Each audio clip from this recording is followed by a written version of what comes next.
हाय friends, जय Jagannath. Welcome back to my YouTube channel. आशा करुच्ची जगन्नाथ कृपारू समस्ते भलरे थे। चलतु गोटे भल टिप्स और ट्रिक आपण मानन पे आनी। तो फर्स्ट टिप्स कौन अच्छी चलतु देखा। तो साधारणतः आम जिते बड़े घरे भेंडी काटी था छुरी हो पनिकी हो तो से पनिकी बा छुरी कौन हुए ना आमर नाल अंश रही है। तो आज मुझे आपण मानक देखी कि आप जो छुरी बा काटुच्च से आपको लेंबू रस देदेवे।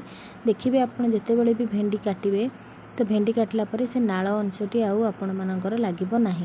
तो नाल अंश लगे द्वारा कौन हुए ना आमर हाथ भी कटि जाए आ भल से काटी हुए किंतु जो लेंबू रसटा हूँ खट्टा जेहेतु तो आम जिते बड़े काटिबा आ नाल अंश ना। तो निहाती भाव ये टिप्स टी गृहिणी मैंने अप्लाई करवा निहाती दरकार। चलते जो आमर नेक्स्ट टिप्स कौन अच्छी। नेक्स्ट टिप्स अच्छी मोर क्लचर को लेकर। तो आम साधारणतः मुंडे क्लचर दे था। क्लचरटा आम सब अपडाउन होले तार जो स्प्रिंग मझे थाए से कौन हुए ना आमर हुगुड़ा हो जाए भांगी जाए। तो आम कौन करवा ना आज आपण मानक एमती गोटे टिप्स देवी जोटा कि आपण मैंने आउ क्लचर को भांगब ना कि आम आ पैसा खर्च कर मार्केट रू आणबा ना। तो आम क्लचर पछपटे जो स्प्रिंगटा अच्छी पार्टा से आम कौन करवा ना आमर लेल पॉलिश जो अच्छी आपण मैंने घर जेकोसी लेल पॉलिश थी तो आपण मैंने से स्प्रिंग रे भलकरी देदेवे। आप जो क्लचर यूज कर क्लचर पछपटे देदेवे द्वारा कौन हम ना आमर जो पछपटे जो स्प्रिंगटा पूरा सेव हो सी रस्ट खाइबनी कि आमर अपडाउन हेले सेटा छाड़ब ना। आशा कर टिप्स टी भल लगी। चलते जीव मोर नेक्स्ट टिप्स कौन अच्छे। नेक्स्ट टिप्स अच्छी मोर पियाज को लेकर। साधारणतः आम किचेन में जिते बड़े पियाज को काटी था आम आखिरे बहुत लुह बाहरी थाए। यहाँ तो मो सांगे सब बड़े हुए किंतु कौन कर पियाज तो आमको निहाती भाव में काटा पड़ी थाए। किंतु मुझे आपण मानक एमती गोटे टिप्स देवी जहाँकि आपड़ जिते पियाज आप काटिले आपण आखिरे आ लुह बाहर ना। तो आपण कौन करेंगे ना पियाज को आपण मैंने गोटे पेपर नहीं ताधे पियाज को काटे। आपण मैंने किचेन तो पियाजर आवश्यकता बहुत थाए। आप नॉनभेज रोषे कले पियाजर आवश्यक थाए।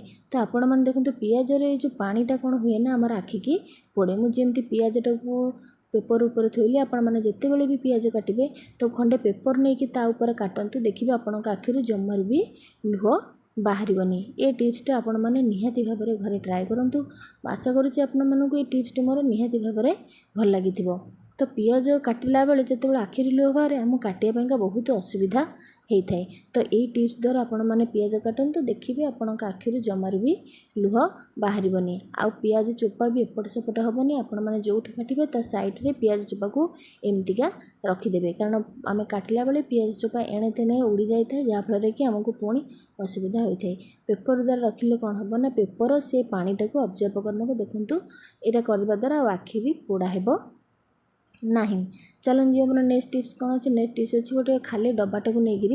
तो आम एमती साधारणतः आम घर कौन जिनस जब एथर आसता है आम जिनस को काटिकी डब्बाटी फोपाड़ी दे था। किंतु यही डब्बार रियूज मुझे करी कौन मु करुच्ची मो वीडियो फास्ट टू लास्ट पर्यंत रुहतु। आउ जो गोटे भी टिप्स आप मिस करेंगे ना ना आप जानीपर ना मु कौन टिप्स यूज करुच्ची। आपण मैंने निहाती भाव में यही डब्बा जदि आपण मान घर थी आपण मैंने फिंगी दौथे किंतु मुझे एथे आपण मानक गोटे बढ़िया सुंदर जिनस देखी। तो आपण मैंने कौन करेंगे ना तार जो दी पटे थाए खोलर से आपण मैंने काटिदेवे। देखो मुझे काटिदेली सुंदर से मोर गोटे खोल हो गला। तो आपण मान पाखे मीठा रबर बा जेकोसी रबर कि हेयर बैंड जहाँ भी आपण मान पाखे थी आपण मैंने एमती देदेवे। देखो मो पाखे थिला दीटा तो मुझे दीटारे आपण मानक देखौची एमती दीटा देदेवे। तो देखो आमर जोड़े तीनटा सेप भाया होगला। आम तादे कौन रखा ना आमर जितक मेकअप जिनस अच्छी तो आम एथर आराम से रखिपर। देखो मोर जहाँ मेकअप जिनस थी मुझे आराम से रखिदेली आ सी भी बहुत बढ़िया सुंदर सेव हो रहीगला। तो आपण मैंने निहाती भाव में ये टिप्स टी घरे करेंगे। घरे करने द्वारा कौन हम ना आम जिते बड़े मेकअप नेला बेले आम जिनस एपट सेपट हो थुआई थाए ना आम दरकार बेले खोजला बेलू आमको मिल न था जहाँफल आमको बहुत हैरान हो। तो आपण मैंने एमती खाली डब्बा जब आपण मान घर थी आपण मैंने एमती मेकअप स्टांड करदे तो आपण मानकर जिते बड़े भी आप जो जिनस दरकार पड़ो आपण मैंने सडन पाइबे।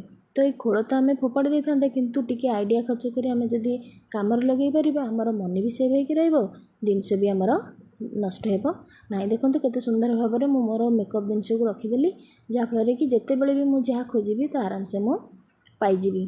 ଆଶା କରୁଛି ଆପଣମାନଙ୍କୁ ମୋର ଏ ଭିଡ଼ିଓଟି ଭଲ ଲାଗିଥିବ। ଯଦି ଆପଣମାନଙ୍କୁ ମୋର ଏ ଭିଡ଼ିଓଟି ଭଲ ଲାଗିଛି ତାହେଲେ ନିହାତି ଭାବରେ ଆପଣ ଗୋଟେ ଲାଇକ୍ କରିବେ, ସେୟାର କରିବେ ଏବଂ ସବସ୍କ୍ରାଇବ୍ କରିବା ପାଇଁକା ଆଦୌ ଭୁଲିବେ ନାହିଁ। ଦେଖନ୍ତୁ କେତେ ସୁନ୍ଦର ଭାବରେ ମୋର ଗୋଟେ ମେକଅପ୍ ଷ୍ଟାଣ୍ଡଟେ ତିଆରି ହୋଇଗଲା। ରହୁଛି, ପୁଣି ଦେଖା ହେବା ନେକ୍ସଟ ଭିଡ଼ିଓରେ।